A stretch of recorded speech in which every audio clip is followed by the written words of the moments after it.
इसको जरूरत है ले जाओ। बच्चों अब हम करने वाले हैं इसका सेकंड क्वेश्चन। देखिए एक्सरसाइज 5.1 क्वेश्चन नंबर सेकंड है। दी हुई एपी के प्रथम 4 पद ज्ञात कीजिए।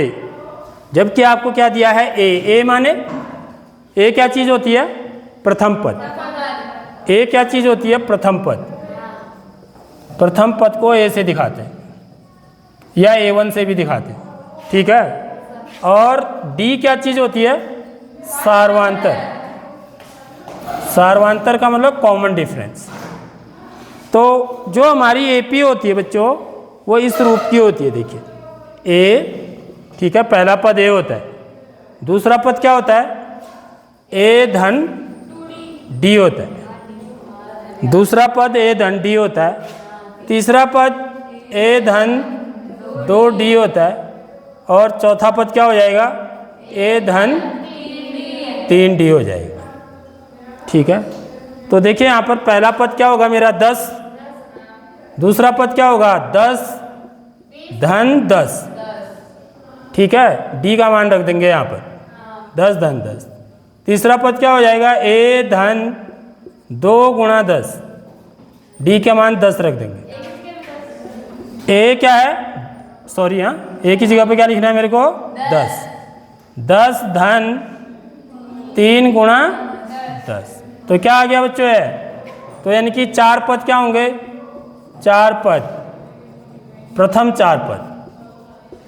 प्रथम 4 पद क्या हो जाएंगे? एक तो 10 हो जाएगा, दूसरा 10 10 है 20, तीसरा 10 दूनी 20, 20 में 10 जोड़ेंगे 30, और अगला पद 10 धन 10 3 30 40। तो ये 4 पद आपके 4 पद लिखने हैं आपको बस। अब ऐसे आगे के कितने पद लिख सकते हैं आप इसके वैसे होने को? ठीक है, 10 20 30 40 50 60 70 80 ऐसे जाएगा अभी, ठीक है। समझ आ गई नहीं आई बात?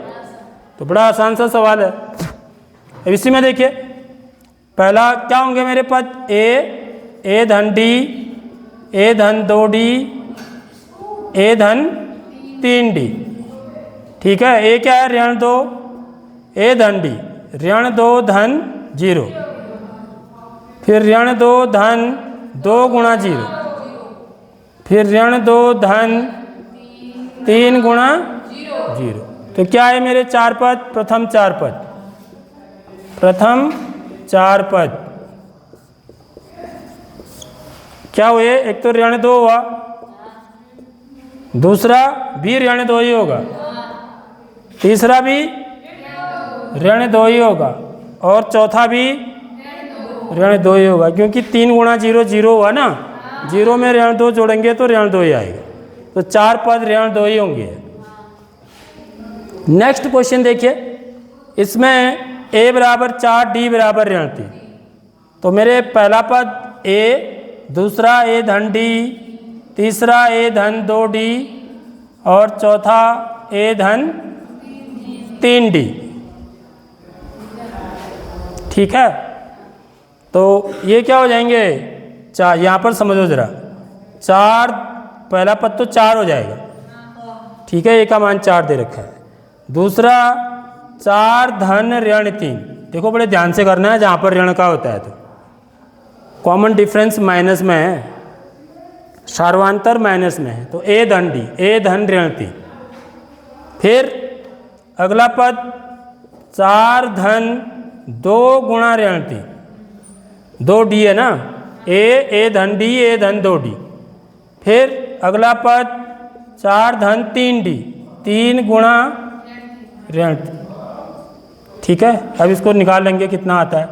4 धन गुणा ऋण, 4 ऋण 3, 4 धन गुणा ऋण, 3 दूनी 6, 4 धन गुणा ऋण, 3 3 9।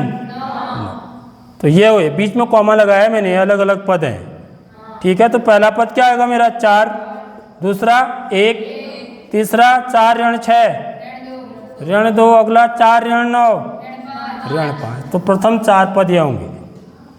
तो जहाँ पर डी नेगेटिव में होगा, ऋणात्मक में होगा, तो ये समझ जाना है कि वो जो श्रेणी होगी वो कैसी होगी, घटते क्रम में होगी। डी यदि माइनस में है तो श्रेणी क्या आएगी, घटते क्रम में होगी। डी यदि धनात्मक है तो श्रेणी क्या होगी, बढ़ते क्रम में होगी। देखो ये बढ़ रहा है ना, 10 से 20 आया, 20 से 30 आया, तो यहाँ पर देखो कम हो रहा है। 4 में से आप 3 कम करेंगे 1 आएगा, 1 में 3 कम करेंगे ऋण 2 आएगा, ऋण 2 में 3 कम करेंगे ऋण 5 आएगा, फिर ऋण 5 में 3 कम करेंगे ऋण 8 आएगा। तो इससे हम कई पद निकाल सकते हैं आगे को। ठीक है, आ गया क्वेश्चन समझ में? आया नहीं क्वेश्चन समझ में?